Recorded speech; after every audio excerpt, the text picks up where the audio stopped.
Update on the Monte Carlo. As you can see, she's about ready to go.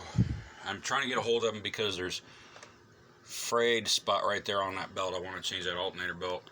I've still got a wire up. That's the wire going down to his electric fuel pump on the frame rail underneath the passenger side. I've still got to pull it over and put it in the wiring harness. I still got to fix this air box. As you can see, I've got it actually the crap out of.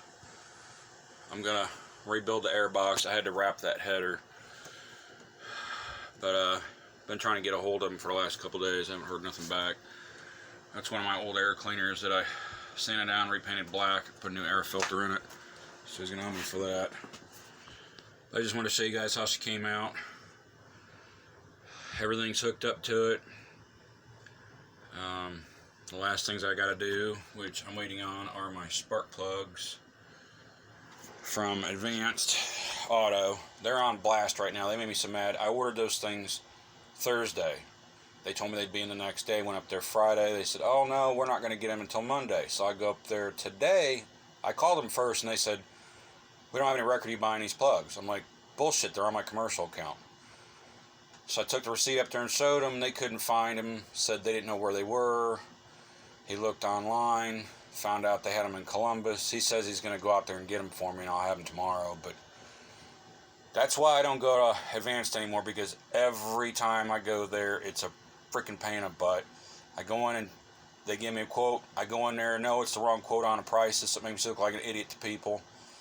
Or I go in and say, hey, can you put this on hold? I'm calling ahead of time. Can you put it on hold? I'll come up and pick it up.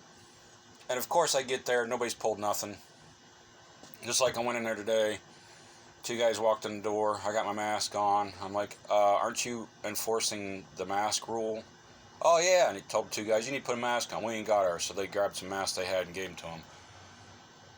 How hard is it to put a freaking mask on? You ain't got to keep it on 24/7. Just when you're in a damn store where you can't keep away from each other. Give me a freaking break.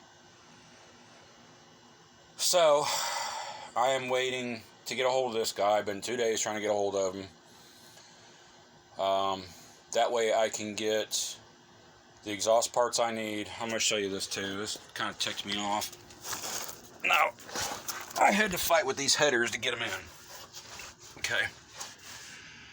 I don't know how well you guys can see this, but this header stops right here.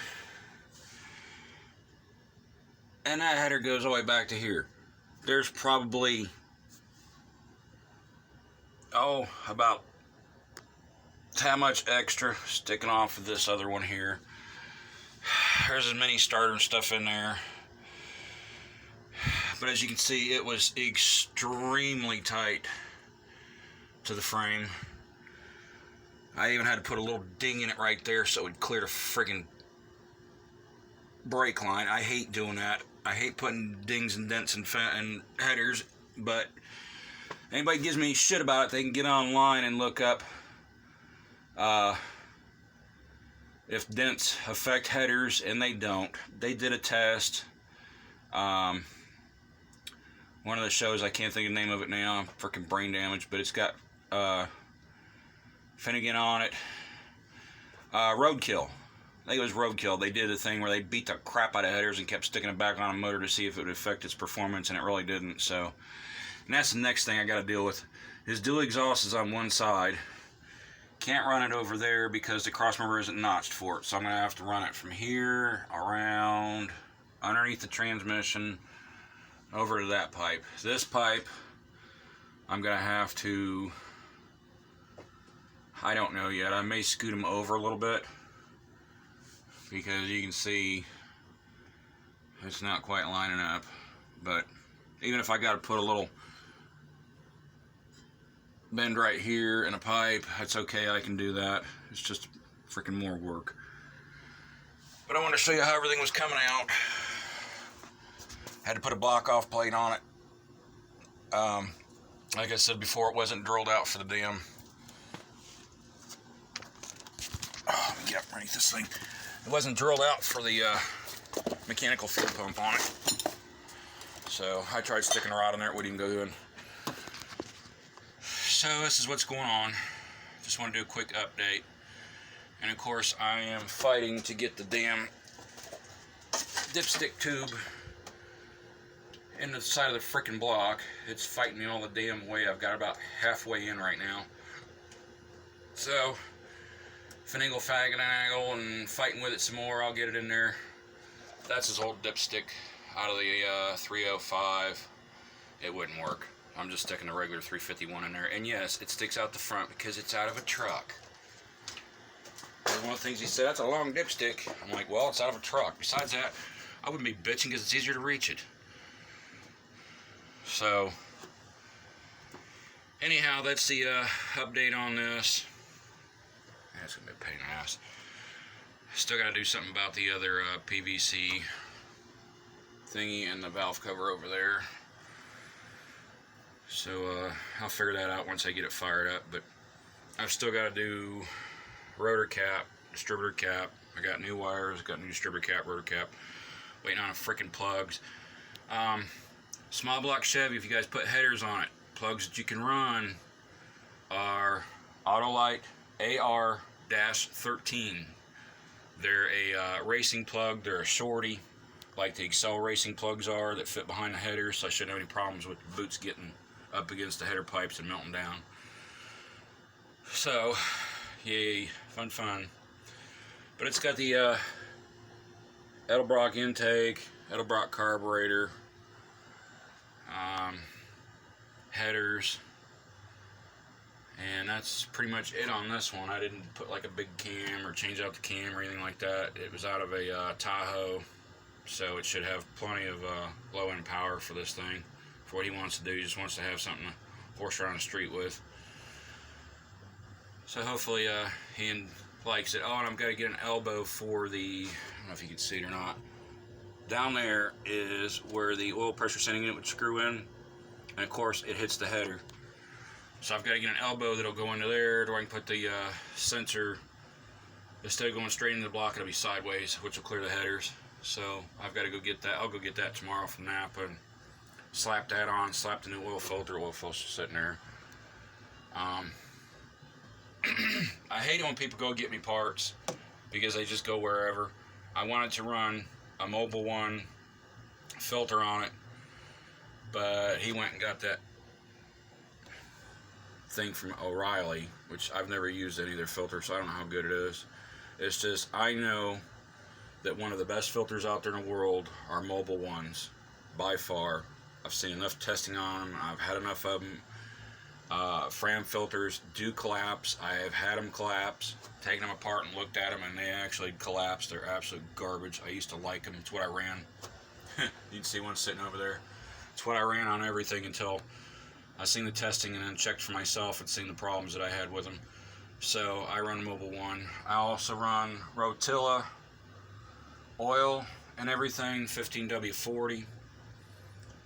It's a flat tappet cam, and that still has zinc in it in the oil, so that kind of helps protect the flat tappet cams. Everything now has got roller cam, roller rocker arms, so they don't have to have all the extra protection for metal on metal contact. So that's why I run that oil. I've had real good luck with it, run it in everything, run it in the Subaru, and yay, I'm just wore the hell out.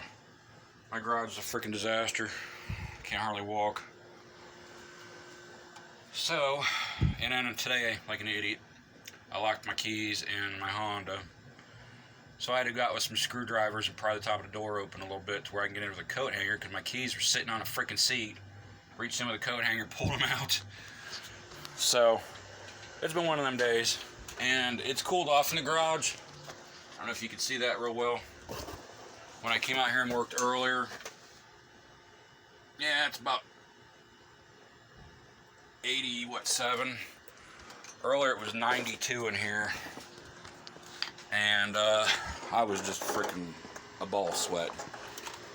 So I worked on the car for a little while, went back in the house, cooled off, had dinner, and just out here farting around since the temperatures dropped a little bit. And then tomorrow, hopefully my plugs will be in, so I can get the plugs, wires, and all that on it. Get the oil in it, and then I'm going to fire it up with the headers opened up on it like they are, just to make sure it's running okay and set the timing and stuff on it, and just the carburetor. because I don't know when I'm going to be able to get a hold of him to finish the pipes. And I need to go get materials to fix his airbox, because I've had to change the way his airbox is. It's not going to stick out so far off the firewall. I took his AC out.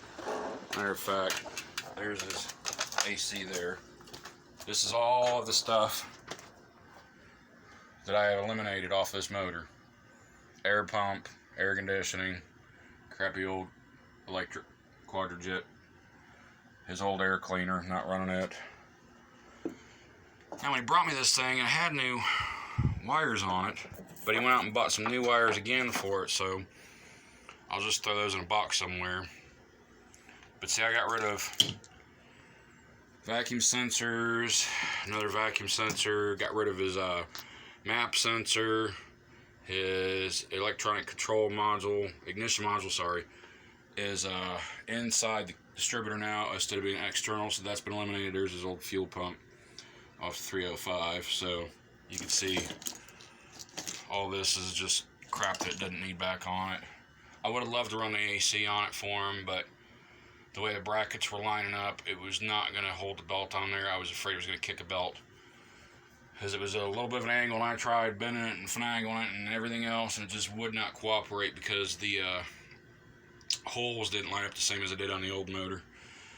So rather than putting a belt on there and then him going down the road and saying, hey man, my belt flew off, I called and said, hey man, your AC didn't work to begin with, do you want me to go ahead and eliminate it? He said that's fine, so it's eliminated, just like that stupid air pump's eliminated. Here's the big block still sitting there waiting on me to get to it. Yeah, right, maybe next year. Still got the Bob's vet out back that I put the 383 stroker motor in. It's still not done. I still got a bunch of BS to put on it. I've been letting it sit outside for the last couple years behind the garage, had a tarp on it, came out and started to work on it this year, and I've, kid you not, all the aluminum parts, the brackets, the AC condenser, the AC lines, anything that was aluminum that was in the car was gone. So I'm taking everything off my green vet, since I'm going to drop the big block in it eventually, and put it on his vet, so I don't have to go out and buy all the brackets and everything else that's missing. It's just absolutely ridiculous.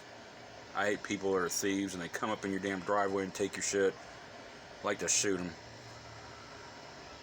So hopefully you guys are staying safe with this coronavirus. And I am done for the night, and you guys please like and subscribe to my channel and check out John's Junkyard Art. I say that every time nobody goes to it. It's my YouTube channel. This winter I'll be back on it making some more stuff when things slow down. Got to get the Monte Carlo done so I can get my Subaru in and get it done. It's just never ending. So please like and subscribe and share my channel, and have a good evening. Thank you.